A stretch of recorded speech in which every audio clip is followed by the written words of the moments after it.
Hello बच्चों, welcome back to my channel. कैसे हैं आप सब लोग। आज की वीडियो में मैं आप लोग के लिए मैनेजमेंट अकाउंटिंग यानी कि प्रबंधकीय लेखांकन के एमसीक्यूज क्वेश्चंस लेकर के आई हूं।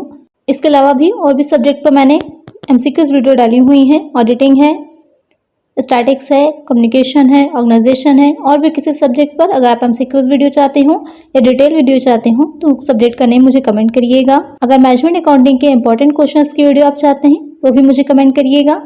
चैनल पे नए हो तो जल्दी से सब्सक्राइब कर लीजिए, नोटिफिकेशन बिल्कुल जरूर ऑन करिएगा। वीडियो अच्छी लगे तो लाइक करिएगा। आइए शुरू करते हैं। इससे पहले की वीडियो में 10 तक क्वेश्चन हो गए थे, आज 11 क्वेश्चन लेते हैं। आवर्त अनुपात बंद को सहायता करते हैं। Turnover ratio help the management in managing the resources, evaluating the performance, planning the finance, all of the above. तो क्वेश्चन आपसे पूछा जो आवर्त अनुपात होते हैं आपने पढ़ा होगा, टर्नओवर रेशियो जिसे कहते हैं, साथ ही क्या कहते हैं एक्टिविटी रेशियो या फिर परफॉर्मेंस रेशियो भी कहलाते हैं। तो याद रखिएगा ये भी क्वेश्चन आ सकता है कि आवर्त अनुपात को और क्या कहते हैं। तो इसे क्रियाशीलता अनुपात और निष्पादन अनुपात भी कहा जाता है।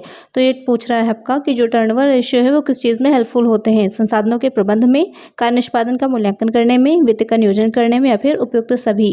तो जो आवर्त अनुपात होते हैं उसका जो मेन रीज़न होता है, मेन ऑब्जेक्ट होता है वो उपक्रम के कार्य में का निष्पादन प्रबंधकों की कार्यकुशलता को देखना होता है कि कितनी एफिशिएंसी से उन्होंने काम किया है, उसका मूल्यांकन करते हैं। तो यहाँ पर करेक्ट आंसर हो जाएगा ऑप्शन बी, कार्य निष्पादन का मूल्यांकन करने में। नेक्स्ट क्वेश्चन है तरल संपत्तियों में कौन सा शामिल नहीं है, which is not included in quick assets, stock, debtors, cash at bank, cash in hand. तो क्वेश्चन में आपसे पूछ रहा है कि क्विक एसेट्स जो होती हैं उसमें कौन सी चीज़ शामिल नहीं की जाती है। तो आपको पता होगा जब करंट एसेट में से हम स्टॉक और प्रीपेड एक्सपेंसेस को लेस करते हैं तो क्या निकल के आती है, हमारी लिक्विड एसेट निकल के आती है। तो कौन सी चीज़ में शामिल नहीं होती है, स्टॉक और प्रीपेड एक्सपेंसेस। तो यहाँ पर हमारे क्वेश्चन में आपको जो दे रखा है stock, debtor, cash at bank और कैश इन हैंड दे रखा है। तो यहाँ पर स्टॉक जो हो जाएगा वो करेक्ट आंसर हो जाएगा। तो करेक्ट आंसर होगा ऑप्शन ए। नेक्स्ट क्वेश्चन है देनदार 40,000 रुपये के हैं, प्राप्य पत्र 20,000 रुपये के हैं, वर्ष की उधार बिक्री 2,40,000 है, अतः औसत वसूली अवधि माह में कितनी होगी। क्वेश्चन में आपको निकालना है एवरेज कलेक्शन पीरियड। डेटर्स है 40,000, बिल्स रिसीवेबल्स हैं 20,000, credit sales for the year 2,40,000 है and hence average collection period in month is, आपको निकालना है 4th मंथ, 3 मंथ, 5 मंथ्स और नन ऑफ द अबव। तो आइए देखिए इस क्वेश्चन को कैसे सॉल्व करते हैं। सबसे पहले एवरेज कलेक्शन पीरियड का फॉर्मूला लिख लीजिए। एवरेज डेटर्स रिसीवेबल्स अपॉन हो जाएगा नेट क्रेडिट सेल्स इनटू, अगर आपको दिन में निकालने होगा, डेज में निकालना है तो 365 हो जाएगा और अगर आपको मंथ्स में निकालना होगा तो 12 हो जाएगा। कहीं के पे ध्यान रखिए क्वेश्चन में आपसे ये भी कहता है कि 366 पे निकालिए, 366 दिनों पर। तो वहाँ पर जैसा क्वेश्चन का है उसी के अकॉर्डिंग ही आपको रखना है। यहाँ पर मंथ में कह रहा था इसलिए हम इंटू 12 करेंगे। उसके बाद डेटर्स दे रखे थे 40,000 के और जो रिसीवेबल्स थे वो 20,000 के थे, दोनों लिख लेंगे, ऐड हो जाएंगे 60,000 आ जाएगा, डिवाइड कर दीजिएगा, सॉल्व करके आएंगे तो कितने मंथ्स निकल के आएंगे, 3 मंथ से ही हो जाएगा हमारा आंसर। तो करेक्ट आंसर हो जाएगा ऑप्शन बी। नेक्स्ट क्वेश्चन है तरलता की सबसे कड़ी जांच होती है। यहाँ पर आपको ये बताना है जो लिक्विडिटी रेशियो होते हैं तो उसमें आपने कई तरह के रेशियोज पढ़े होंगे, करंट रेशियो है, लिक्विड रेशियो है, एब्सोल्यूट लिक्विड रेशियो है। तो उसमें आपसे क्वेश्चन यही पूछ रहा है कि कौन सा रेशियो ऐसा है जिससे सबसे ज़्यादा हम कंपनी की या किसी भी संस्था की तरलता की स्थिति को, लिक्विडिटी को जान सकते हैं। तो यहाँ पर इसी क्वेश्चन का आपको आंसर देना है। तो इसका करेक्ट आंसर हो जाएगा option B, absolute liquid ratio. इस रेशियो को निकालने के लिए हम जो एसेट्स लेते हैं तो एब्सोल्यूट लिक्विड एसेट ली जाती है। तो उसमें कौन कौन सी चीज़ें ऐड होती हैं, कैश इन हैंड है, कैश एट बैंक और मार्केटेबल सिक्योरिटीज़। और यहाँ पर जो हम लायबिलिटीज़ लेते हैं वहाँ पर भी लिक्विड लायबिलिटीज़ ली जाती हैं, उसमें करंट लायबिलिटी में से बैंक ओवरड्राफ्ट को लेस कर दिया जाता है। तो यहाँ पर करेक्ट आंसर आपका हो जाएगा ऑप्शन बी। नेक्स्ट क्वेश्चन है अनुपात जितना ही ऊंचा होता है उतना ही अनुकूल होता है, ये लागू नहीं होता है। Higher the ratio the more favourable it is, does not apply to net profit ratio, stock turnover, operating ratio, none of this. तो क्वेश्चन में आपसे पूछा गया है कि वो कौन सा अनुपात है जिसके अधिक होना अच्छा नहीं माना जाता है। आपने इससे पहले जो ग्रॉस प्रॉफिट रेशियो है, नेट प्रॉफिट रेशियो पढ़ा होगा, वो ये जितने ही ज़्यादा होते हैं उतना ही अच्छा माना जाता है। लेकिन जो ऑपरेटिंग रेशियो होता है उसके बारे में ये माना जाता है कि जितना ही कम होगा उतना ही अच्छा होगा। ऑपरेटिंग रेशियो का आपने पढ़ा होगा तो उसका फॉर्मूला होता है operating cost upon net sales into 100। जो ऑपरेटिंग कॉस्ट होती है उसमें कौन सी दो चीज़ें ऐड होती हैं, cost of goods sold plus operating expenses. तो यहाँ पर जो रेशियो आप निकालते हैं तो नेट सेल पर वो परसेंटेज दिखाता है कि कितना उसकी ऑपरेटिंग कॉस्ट है। तो ये जितनी ही कम होगी उतना ही अच्छा माना जाता है। तो यहाँ पर करेक्ट आंसर हो जाएगा ऑप्शन सी। नेक्स्ट क्वेश्चन है देनदारों का संग्रह collection of debtors increase current ratio decrease current ratio has no effect on the current ratio. तो आपसे क्वेश्चन पूछ रहा है कि जब देनदारों का संग्रह होता है यानी कि जो भी डेटर्स से राशि होती है मिलती है तो उसका क्या इफेक्ट पड़ता है। चालू अनुपात बढ़ाता है, चालू अनुपात घटाता है, चालू अनुपात पर कोई प्रभाव नहीं पड़ता, उपयुक्त सभी। तो जब डेटर्स से कलेक्शन होगा तो क्या होगा, डेटर्स में तो अमाउंट कम हो जाएगा, कैश में उतना ही अमाउंट बढ़ जाएगा। तो क्या होगा, आपका जो करंट एसेट होगी उस पर कोई भी इफेक्ट नहीं पड़ेगा। तो यहाँ पर करेक्ट आंसर हो जाएगा ऑप्शन सी, चालू अनुपात पर कोई प्रभाव नहीं पड़ता।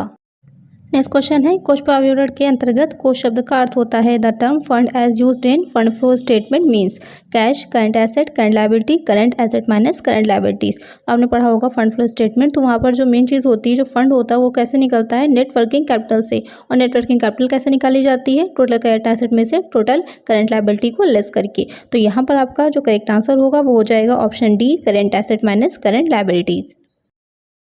नेक्स्ट क्वेश्चन है वाई लिमिटेड का तरल अम्लपरक अनुपात 2:1 है यदि इसका स्टॉक 20,000 का तथा कुल चालू दायित्व जो है वो 50,000 के हैं तो इसका चालू अनुपात ज्ञात कीजिए। Y limited has a liquid ratio 2:1 if its stock is ₹20,000 and its total current liabilities are ₹50,000। Find out its current ratio. तो यहाँ पर आपको बताना है कि आपको दे रखा है तरल अनुपात यानी कि लिक्विड रेशियो और स्टॉक की वैल्यू बता दी है और ये दे रखा है कि टोटल जो करंट लायबिलिटीज़ हैं वो कितनी, आपको क्या निकालना है, करंट रेशियो निकालना है। तो इसको निकालने के लिए सबसे पहले हम क्या करेंगे, लिक्विड रेशियो का फॉर्मूला रखेंगे। क्या होता है, liquid asset upon current liabilities. तो आपका 2:1 दे रखा था तो 2/1 हो जाएगा। लिक्विड एसेट में नहीं पता वैसे ही लिख लीजिए और अब करंट लायबिलिटीज़ हमें पता थी 50,000 की हो जाएंगी। उसके बाद लिक्विड एसेट निकालने के लिए जब इसे सॉल्व करेंगे तो कितनी आ जाएगी, लिक्विड एसेट 1 लाख की आ जाएगी। अब करंट एसेट निकालने के लिए जो लिक्विड एसेट होती है उसमें स्टॉक को हम ऐड कर देंगे, कितनी निकल के आएगी, 1,20,000। अब करंट रेशियो निकालने के लिए 1,20,000 करंट एसेट हमें पता चल गई है, लायबिलिटीज क्वेश्चन में ही दे रखी थी 50,000 की, रख देंगे, सॉल्व कर लेंगे तो कितना निकल के आएगा 2.4:1। यही हो जाएगा हमारा आंसर। तो यहाँ पर करेक्ट आंसर हो जाएगा ऑप्शन ए। नेक्स्ट क्वेश्चन है परिचालन अनुपात 90% है, परिचालन व्यय जो है 94,000 है, विक्रय है 6 लाख का, विक्रय वापसी है 40,000 की। बेचे गए माल की लागत ज्ञात कीजिए। आपको इसमें क्या निकालना है, calculate the cost of goods sold. Operating ratio दे रखा है 90% का, ऑपरेटिंग एक्सपेंसेस है 94,000 के, सेल्स है 6 लाख की और सेल्स रिटर्न है 40,000 का। तो यहाँ पर आपको कॉस्ट ऑफ गुड्स सोल्ड निकाली। मोस्टली क्वेश्चन में आपको ये होता है कि कोई रेशियो निकालना होता है, यहाँ पर आपका रेशियो ऑलरेडी बता रखा है, आपको उस रेशियो का यूज़ करके क्या निकालना है, कॉस्ट ऑफ गुड्स सोल्ड निकालनी है।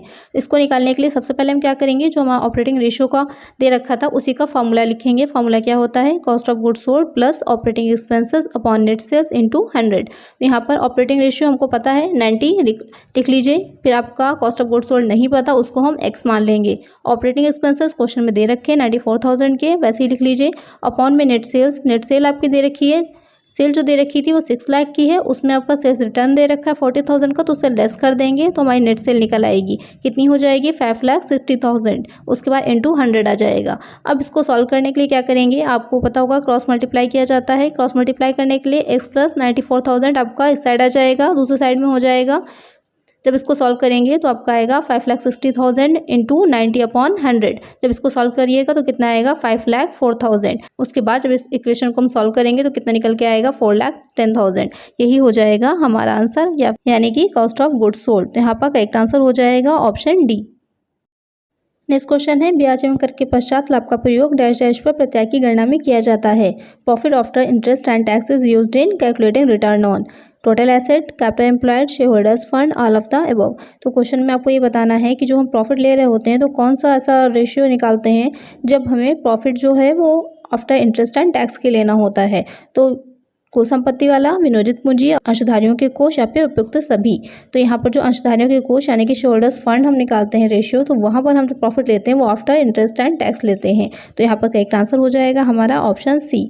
आज की वीडियो में इतना ही, मिलते हैं नेक्स्ट वीडियो में कुछ और नए क्वेश्चंस के साथ। अगर वीडियो अच्छी लगी हो तो लाइक करिएगा, चैनल पर नए हो तो सब्सक्राइब करिएगा, नोटिफिकेशन बेल को जरूर ऑन करिएगा जिससे जो भी वीडियो में डालूँ उसको नोटिफिकेशन आपको मिल जाए। ज़्यादा से ज़्यादा फ्रेंड्स के साथ शेयर करिएगा। Thank you.